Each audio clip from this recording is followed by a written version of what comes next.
Hi, this is Brian Takumi, VP of Product Creative, and I'm here to talk to you about Chapter 3 and the origins of Oakley. So when you think about Oakley as a brand, everything we've done has been driven by this idea about reimagining what's possible.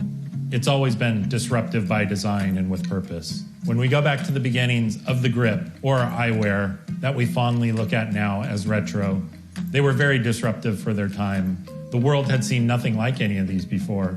A shield glass, sport performance, high wrap. It was all very new to the market. And we look now at what are some of the more recent pieces that we've done that have built on that philosophy, and how do we look at them and understand them so when we start to think about the future, what are the opportunities we can go with them? As we move forward from some of our heritage pieces, there was always this idea about how do we reimagine what's possible? And when we start to think about some of the eyewear that came from our original sports performance eyewear, these ideas about reimagining what a wireframe could be and developing X metal that was forged out of titanium versus extruded or stamped, bringing a whole new look to it with almond-shaped lenses and its very distinctive design, so much so that it didn't even have an icon on it. But when you looked at this, you knew it was completely Oakley. It was something very different than what existed out there before. And so much so that Michael Jordan became the face of this as we launched on our journey with X Metal. Some of the next steps that came after that was the beloved Mars. The shape of the lens is just like the planet. A whole new look for X Metal, even more disruptive than what we had done before.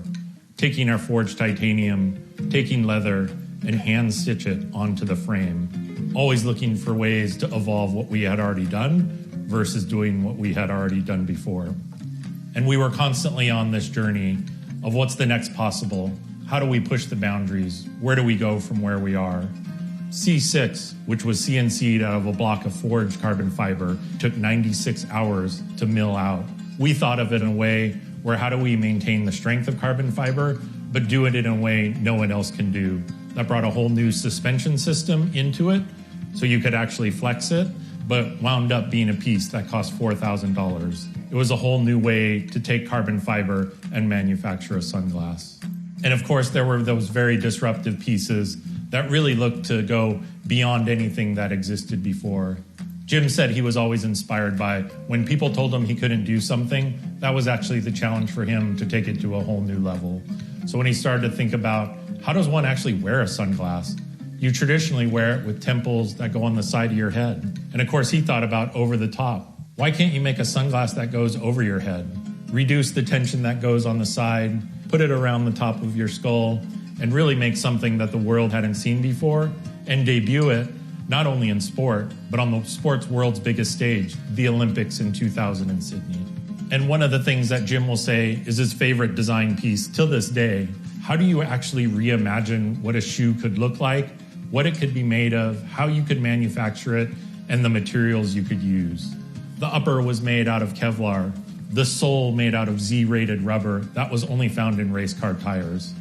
Every piece of this very distinctive, so much so that the only marking on it of a logo was very tonal on the back.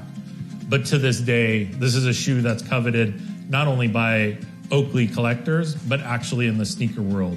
So much so that shoe one wound up in the Museum of Modern Art, something that had never been done before, but still 20 years later has left its mark on the industry and on the art and design world. And it didn't just end in footwear. One of his proudest moments, too, was the development in watches, a market that was historically very conservative. The idea of rethinking what a watch could look like didn't even dawn on the watch world. He completely recreated the way you look at the silhouette of a watch, building this very sculptural look that he was doing in design, in other categories, in eyewear, and brought it to a market that was completely conservative before. And not just in the product itself, but the way he announced it. With a name like Time Bomb, you can bet the Postal Service wasn't happy when we set out invitation that said, "Warning, time bomb inside." You can follow that up and do a search for it and hear the story about it. Everything we did was very distinctive, and not just haphazard, but it was done with purpose. Even at times when we would do things like Medusa, it was something very different, but it was done with purpose, to make something recognizable for the world, to leave its mark on culture. That's really the world Jim looked to build, the brand. and what are the opportunities we look at, the DNA we embrace that Jim Gennard, our founder, brought to life, and really as we look at how we go forward, how do we maintain our identity and go along this journey of Oakley as a brand to design, disrupt, and inspire?